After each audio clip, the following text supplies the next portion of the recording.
6 p.m. Assalamu alaikum. This is Radio Pakistan. The news read by Kanuz Ashraf. First, the headlines. Voting to elect new chairman Senate has completed. Prime Minister has reaffirmed Pakistan's desire to enhance mutually beneficial economic cooperation with Iran. Iranian Foreign Minister says Pakistan and Iran would move together on the path of peace and prosperity. President says Pakistan and Saudi Arabia have commonality of views on all regional and international issues. In occupied Kashmir, Indian troops and their fresh act of state terrorism have martyred 3 Kashmiri youth today. UK-based Syrian Observatory for Human Rights says over 500,000 people have been killed in Syria during 7-year war. At least 38 people have died when a Bangladeshi aircraft carrying 71 passengers and crew members crashed while landing at Kathmandu airport today. And now the news in detail. Voting to elect new chairman Senate has completed and counting is underway. Raja Zafrul Haq of PMLN and PPP and PTI-backed Sadiq Sanjarani are in the run for the office of Chairman Senate. After election of the chairman, the voting for election of deputy chairman would take place. Usman Kakar of Pakhtunkhwa Milli Awami Party and PPP Salim Mandiwal are the contestants for the deputy chairmanship. Voting is taking place through secret ballot. Newly elected members of the upper house took oath as senators at a specially convened session of the House in Islamabad this morning. Senator Sardar Yaqub Khan Nasir, who was nominated by the President to chair the session, administered oath to the new members. 52 of 53 newly elected senators took oath today. They included a member elected from Punjab against a seat vacated due to disqualification of Nihal Hashmi. Ishaq Dar, who is under treatment abroad, could not attend the session. After oath taking, the new members signed the roll of the House. Prime Minister Shahid Khaqan Abbasi has reaffirmed Pakistan's desire to enhance mutually beneficial economic cooperation with Iran, including bilateral trade, investments, and commercial interaction.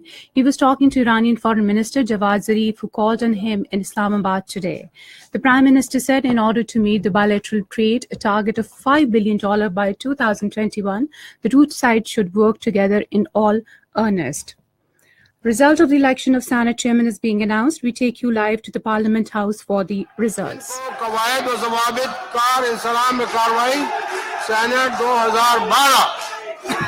कायदा number 9 ज़ैली कायदा 6 के रूह से chairman senate मुंतखब किया जाता है। अब मैं जनाब मोहम्मद सादिक संजरानी से दरख्वास्त करूंगा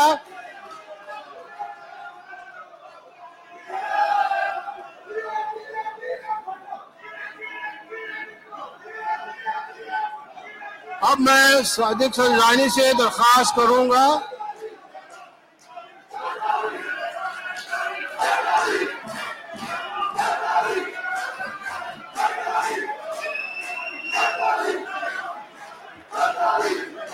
अब मैं संजरानी साहब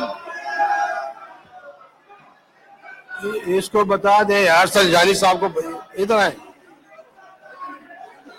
अब सुनेंगे संजरानी साहब इसको बोलो इधर मुबारकबाद देते हो यहाँ आ जाओ PPP and PTI-backed Sadiq Sanjarani has been elected chairman Senate. According to announcement, he secured 57 votes. PMLN and its allied parties candidate Raja Zafrul Haq secured 46 votes. Iranian Foreign Minister Javad Zarif says Pakistan and Iran would move together on the path of peace and prosperity. Speaking at Institute of Strategic Studies in Islamabad this afternoon, he said the two countries have to further expand and strengthen their relations. The Iranian Foreign Minister said at a time when the region and the Muslim Ummah are facing great challenges, Pakistan and Iran have bigger role to play. He said the two countries have similar security challenges and they will have to cooperate with each other to tackle them effectively. Foreign Minister Khwaja Asif says Pakistan and Iran are brotherly countries and have common boundary of friendship. He was addressing Pak-Iran Business Forum in Islamabad today. Khwaja Asif said trade volume between the two countries has reached $5 billion during last 2 years. He said we will have to develop favorable environment for trade between Pakistan and Iran. Prime Minister Shahid Khaqan Abbasi says with extensive experience and expertise in the nuclear field, Pakistan is well placed as a services provider in various programs and activities of International Atomic Energy Agency. He was talking to Director General IAEI Yukiya Mano in Islamabad today. Issues related to cooperation between Pakistan and IAEA were discussed during the meeting. The Prime Minister appreciated the positive role played by the IAEA in the promotion of peaceful uses of nuclear technology in Pakistan. He observed that Pakistan, which has decades of experience in the use of nuclear technology for peaceful purposes, was ready to further strengthen its partnership with the agency and contribute to the achievement of sustainable development goals worldwide. Talking to Imam Kaaba al-Sheikh Dr. Saleh bin Talib, Prime Minister said Pakistan greatly values its ties with Saudi Arabia, which draw its strength from religious affinities, historic bonds, and mutual respect. Imam Kaaba met him along with Saudi Ambassador Nawaf Saeed al-Maliki and other Saudi dignitaries in Islamabad today.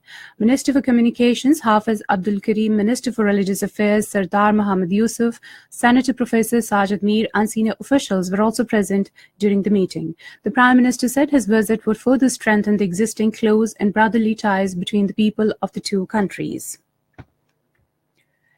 Imam Kaaba Sheikh Saleh bin Mohammed Al Talib also called on President Mamnoon Hussain. Talking to him, President said Pakistan and Saudi Arabia have commonality of views on all regional and international issues. He said both the countries also extend full cooperation to each other at international fora. He applauded Saudi Arabia over the best arrangements for Hajj and Umrah every year. He urged the need for developing a system for rehabilitation of the people of those areas of the Muslim world that are affected by the unrest. This is Radio Pakistan. In occupied Kashmir, Indian troops in their fresh act of state terrorism martyred 3 Kashmiri youth in Hakura area of Islamabad district today. According to Kashmir Media Service, the youth were shot dead during a cordon and search operation. The martyred youth were identified as Isa Fazli, Uwais Shafi and Sabsar Ahmed Sufi. The killings led to forceful anti-India protest followed by massive clashes between Indian forces and angry youth at several places of the occupied territory. The Syrian Observatory for Human Rights based in Britain has said that about 511,000 people have been killed in the 7-year war in Syria. The observatory, which tracks death tolls during a network of contacts inside Syria, said today that it had identified more than 350,000 of those killed, while data of identity of other victims is not available with their names. In Nepal, at least 38 people were killed when a Bangladesh plane crashed at airport in Kathmandu today. According to reports, the plane carrying 71 passengers and crew from Dhaka veered off the runway while landing on the Tribune International Airport. At least 17 people survived in the incident. In India, at least 10 persons have died and over 900 hospitalized over the past 1 week due to outbreak of gastroenteritis in the Gantas district of Andhra Pradesh state. According to district officials, the disease occurred due to the contamination of drinking water supply in the town. In the 25th match of Pakistan Super League's 3rd edition, Islamabad United will play against Multan Sultans tomorrow. Today is a rest day. The match will begin at 9 p.m. according to Pakistan Standard Time. Quetta Gladiators are at top of the tournament so far with 10 points. According to points table, Islamabad United stands second with 10, while Karachi Kings are on the 3rd position with 9 points. And finally, the weather report. Partly cloudy weather is likely to prevail in most upper and central parts of the country during the next 12 hours. However, rain with dust and thunderstorm is expected at scattered places in Islamabad, Rawalpindi, Gujranwala, Sargodha, Lahore Division, Khyber Pakhtunkhwa, Fatah, Gilgit-Baltistan and Kashmir. The rain may also occur at isolated places in Dera Ghazi Khan, Multan, Bahawalpur, Sahiwal, Faisalabad, Quetta, Zob and Kalad divisions. And that is the end of the news. For more news and analyses, log on to our website, radio.gov.pk, and also watch live video streaming of our bulletins on the link facebook.com Radio Pakistan News Official.